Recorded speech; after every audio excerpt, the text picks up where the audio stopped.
नमस्कार, आपण पाहत आहे लोकराज्य न्यूज 24। पाहुयात महत्त्वाची बातमी। कात्रज कोंढवा रस्ता रुंदीकरण प्रकल्पाला अखेर गती मिळाली असून उच्चस्तरीय समितीच्या बैठकीत अंतिम निवाडा प्रस्तावास मान्यता देण्यात आली आहे। त्यामुळे पहिल्या टप्प्यात 50 मीटर रुंदीचा रस्ता करण्याचा मार्ग मोकळा झाला आहे।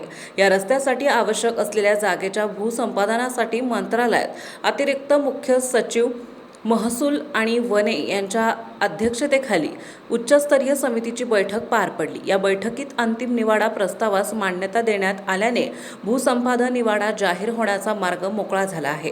गेल्या सुमारे 10 वर्षांपासून रखडलेला हा प्रकल्प आता मार्गी लागणार आहे।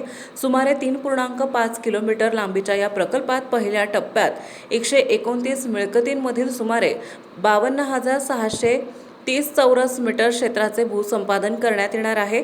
50 मीटर रुंदीच्या रस्त्यात मुख्य रस्ता, दोन्ही बाजूंना सेवा रस्ते, पावसाळी वाहिन्या आणि माऊलीनगर येथे ग्रेड सेपरेटरचा समावेश आहे। शहरातील 2 राष्ट्रीय महामार्गांना जोडणारा आणि मोठ्या प्रमाणावर जड वाहतूक असलेला हा रस्ता वाहतुकीच्या दृष्टीने अत्यंत महत्त्वाचा आहे। प्रास्ताविक 84 मीटर रुंदीच्या विकास आराखड्यातील रस्त्यांपैकी पहिल्या टप्प्यात 50 मीटर रुंदीकरणासाठी भूसंपादनाचा प्रस्ताव महापालिका प्रशासन आणि जिल्हाधिकारी कार्यालयाच्या अधिपत्याखाली भूसंपादन विभागामार्फत तयार करून विभागीय आयुक्तांमार्फत शासनाकडे सादर करण्यात आला होता।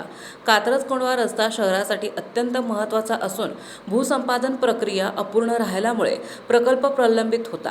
मुख्यमंत्री देवेंद्र फडणवीस यांनी या प्रकल्पाकडे लक्ष घालून तो गतीने पूर्ण करण्याच्या सूचना दिल्या होत्या।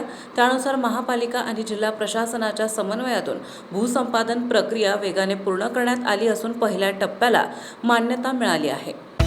महाराष्ट्रातील महत्त्वाच्या आणि ताज्या बातम्या पाहण्यासाठी आजच आमच्या लोकराज्य न्यूज 24 न्यूज चॅनलला YouTube वर सबस्क्राइब करा आणि बेल आयकॉन प्रेस करा।